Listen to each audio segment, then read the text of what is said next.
Donc, commençons déjà par expliquer de manière sommaire la structure de base d'un projet Laravel. Bien évidemment, vous n'allez pas tout comprendre en détail parce que plus on va pratiquer en créant des applications Laravel, plus vous allez être à l'aise avec cette structure. Mais là, de manière rapide, je vais expliquer qu'est-ce qu'on a dans le dossier app, dans le dossier Bootstrap et ainsi de suite. Donc, au niveau de app, vous allez avoir ici, au niveau du dossier console, un ensemble de commandes que vous pourrez créer pour votre application. Par exemple, on a vu PHP Artisan qui liste plein de commandes, mais vous pourrez créer vos propres commandes. Et ces commandes-là vont se retrouver au niveau de console.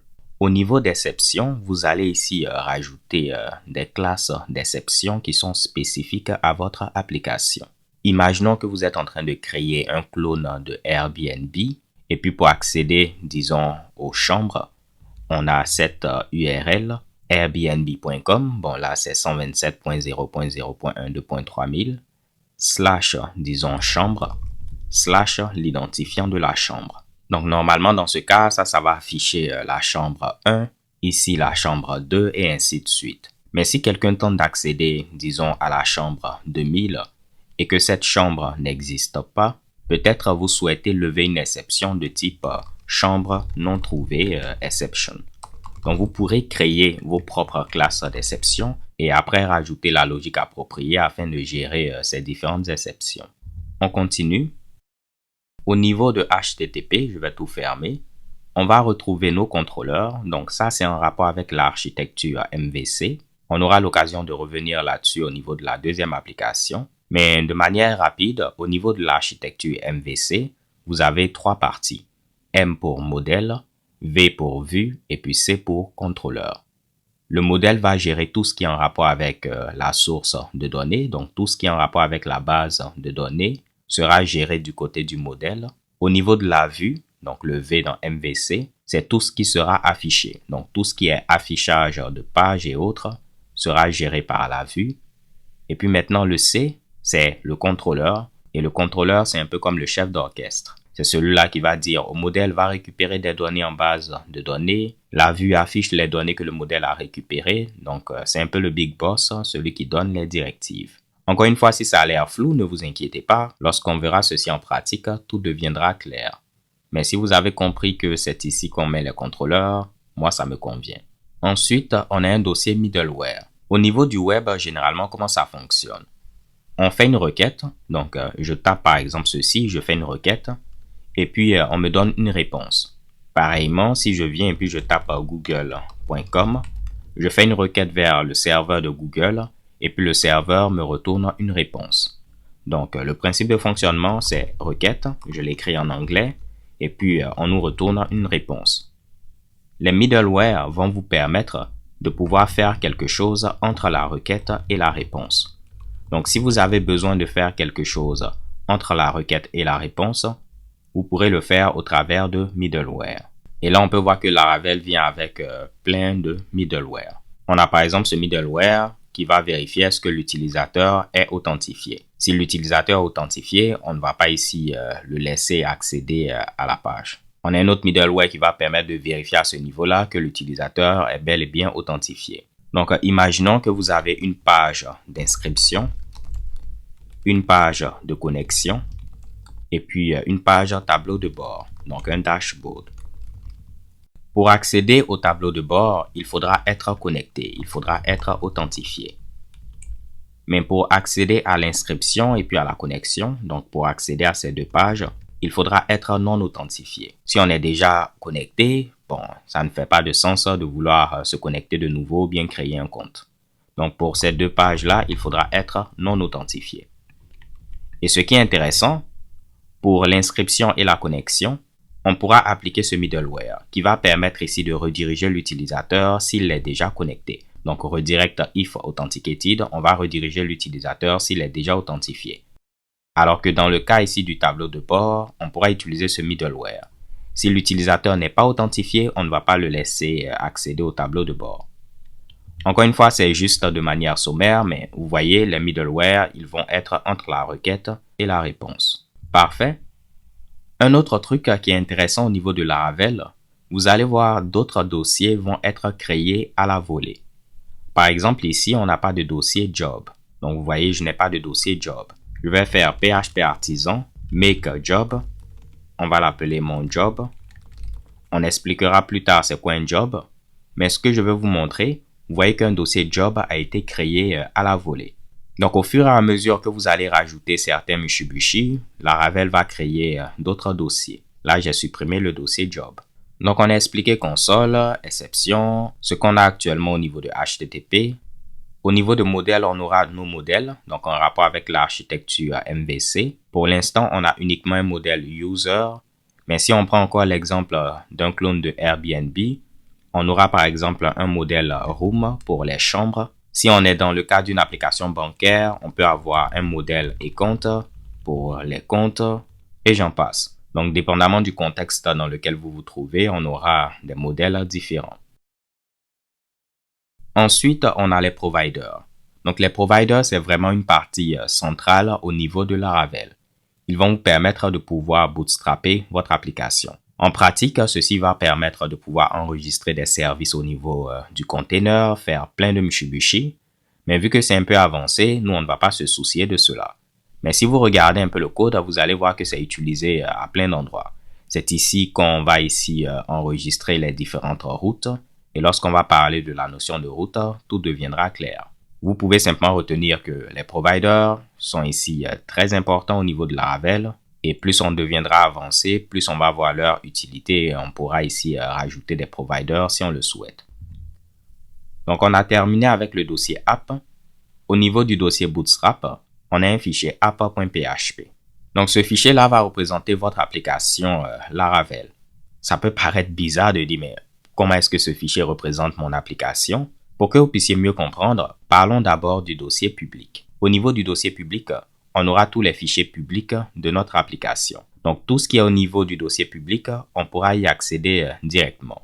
Si je viens donc là et que je crée un fichier toto.html qui contient un peu de code HTML en mettant hello toto, je vais le mettre au niveau d'un H1, je pourrais accéder directement à ce fichier-là, vu qu'il se trouve dans le dossier public. Donc, venons là, je vais rajouter /toto.html et il va automatiquement chercher ce fichier au niveau du dossier public.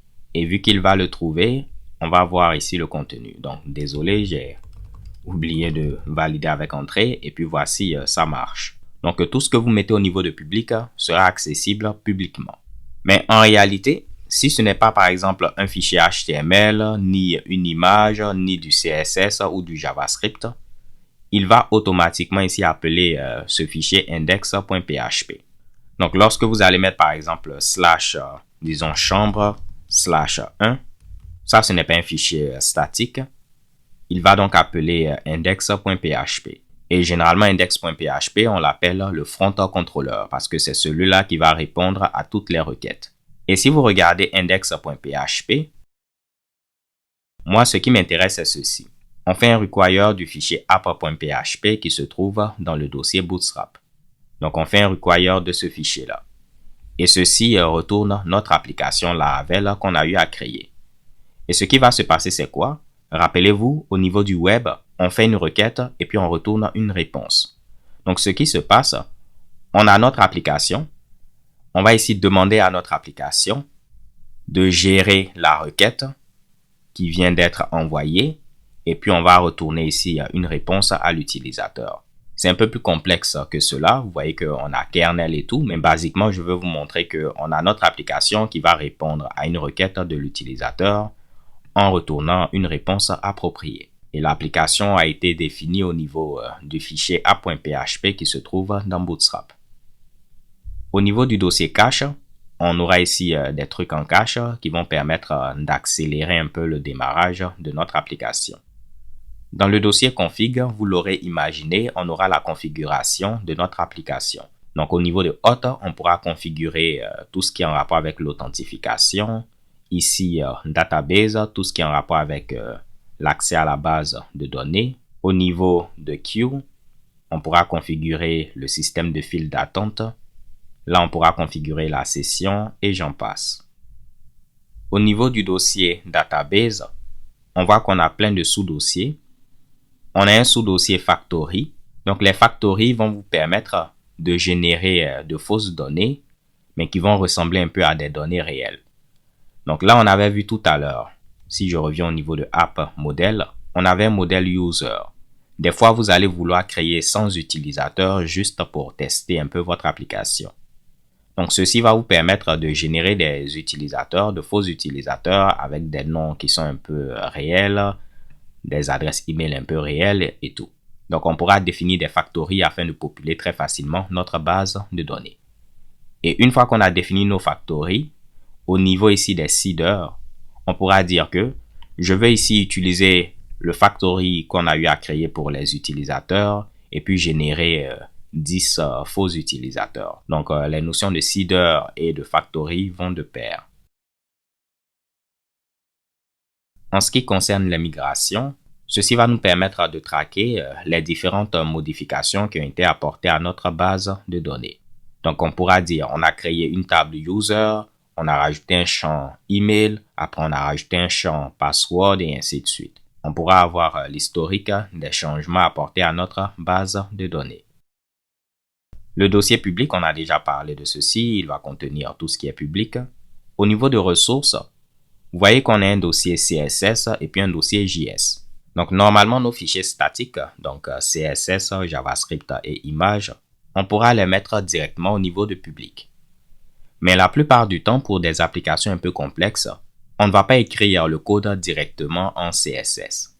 On peut utiliser par exemple des langages comme SCSS, ce qui va nous permettre d'écrire moins de code et puis après on va générer le code CSS approprié. Par exemple en CSS, si je veux ici dire je veux styliser un lien qui se trouve au niveau d'un H1, je vais mettre ceci de cette manière-là. De la même manière, si je veux styliser le H1, je vais mettre H1 et puis mettre la stylisation que je veux et ainsi de suite. Mais avec SCSS, ceci, je pourrais l'écrire autrement en mettant par exemple H1, ensuite A, color blue, et puis là également, je vais rajouter color red. Donc, je vais vous le montrer et puis l'expliquer. Donc, ici, on est en CSS, mais là, on est en SCSS. On dit qu'on veut donner au H1 la couleur rouge et les liens qui se trouvent au niveau d'un H1, on veut donner la couleur bleue. Donc, si vous donnez ce code à votre navigateur, il ne va pas comprendre parce que ça, ce n'est pas du code CSS. Donc, on pourra écrire du code SCSS à ce niveau-là en créant des fichiers SCSS. Et puis, on a un outil qui a pour nom Laravel Mix qui va nous permettre de transformer ceci après en CSS qu'on va mettre au niveau du dossier public pour y accéder assez simplement. Donc, si vous n'avez pas besoin d'appliquer des traitements à vos fichiers statiques, vous pourrez les mettre directement au niveau de public. Mais pour des trucs avancés, on pourra les mettre au niveau de ressources CSS ou bien ressources JavaScript. Et puis, Laravel Mix va transformer ceci en JavaScript ou bien en CSS de manière dynamique. Donc là, si vous voulez écrire du TypeScript, qui est du JavaScript mais typé, vous pourrez ici créer vos fichiers à ce niveau-là et puis Laravel Mix va transformer ceci en JavaScript pour vous. Au niveau de Ling, vous aurez ici tout ce qui est en rapport avec la traduction. Pour l'instant, on a simplement l'anglais comme langue, mais on pourra créer un dossier FR pour le français, un dossier ES pour l'espagnol et j'en passe. Ensuite, au niveau du dossier Views, c'est le V au niveau de l'architecture MVC. On a vu que les modèles sont ici au niveau de App Model, les contrôleurs sont au niveau de App HTTP Controller, les vues, donc tout ce qui est affichage des pages, des informations, on va les mettre au niveau de Views. Et on reviendra sur cette vue welcome.blade.php. Encore une fois, je ne m'attends pas à ce que vous puissiez tout comprendre en détail, mais j'essaie de vous expliquer de manière générale un peu la structure qu'on a. Plus vous allez pratiquer, plus ça va devenir simple de se retrouver au niveau de cette structure. Et également, ce qu'il faut savoir, c'est que ça reste du code PHP. Donc, vous pouvez modifier la structure comme bon vous semble, changer les emplacements. C'est votre projet, vous faites ce que vous voulez. Mais on vous donne cette structure de base afin de faciliter les choses.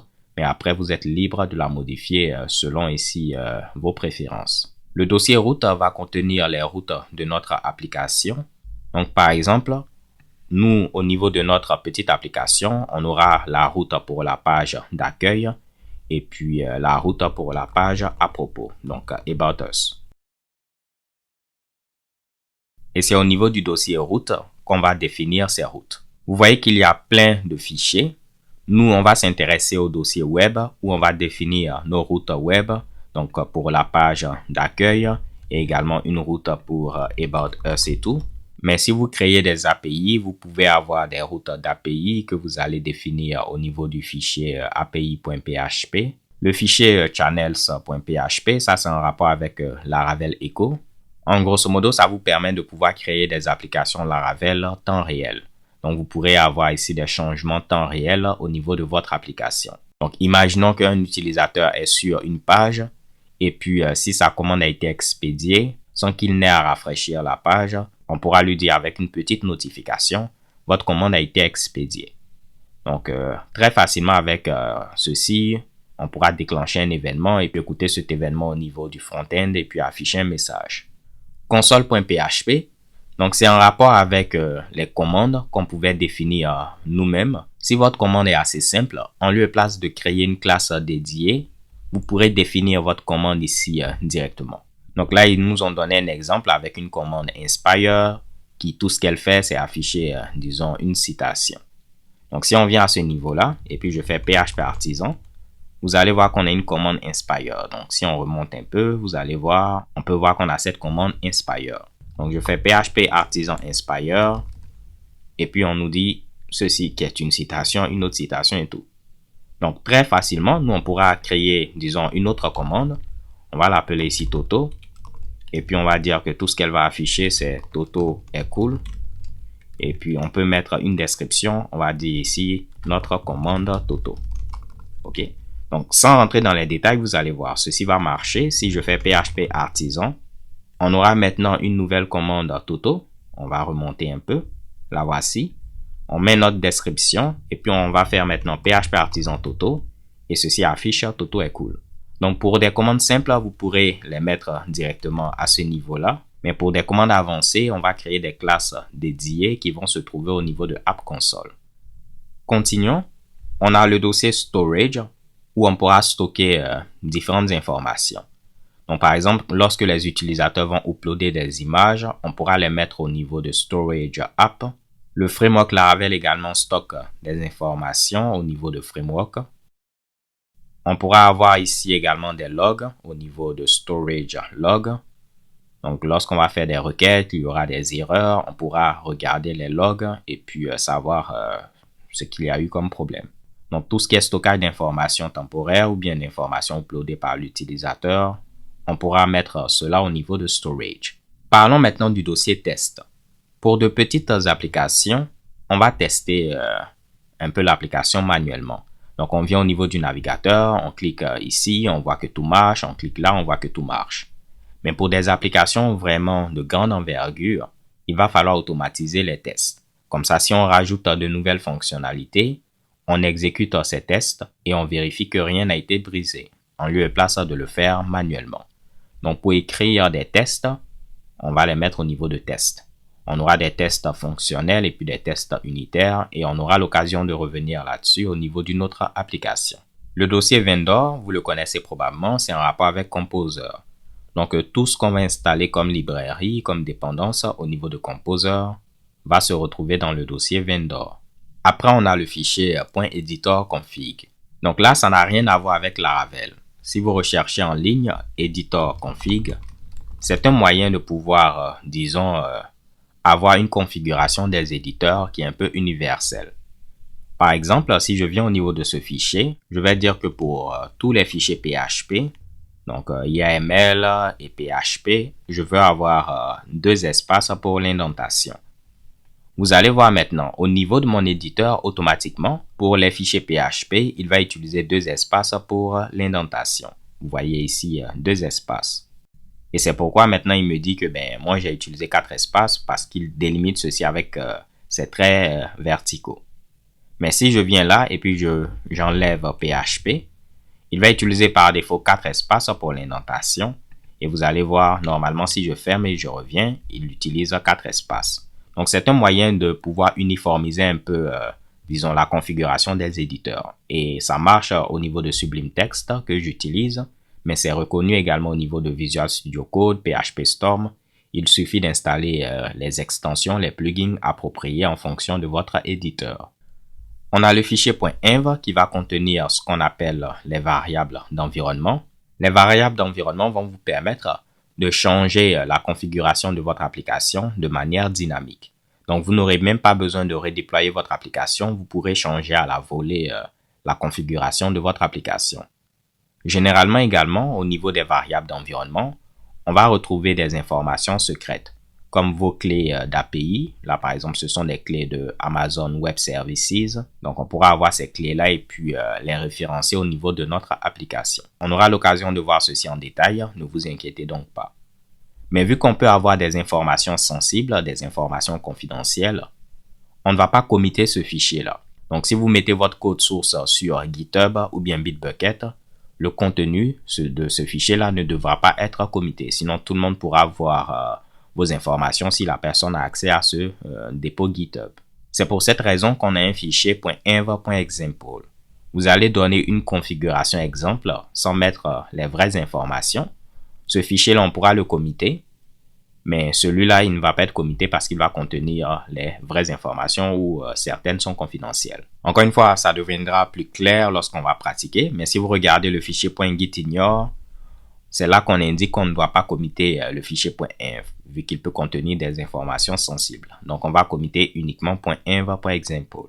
Après, on a .gitAttribute. Ceci va nous permettre de pouvoir avoir aussi une configuration qui est agnostique, donc qui ne dépend pas de votre système d'exploitation en rapport avec Git.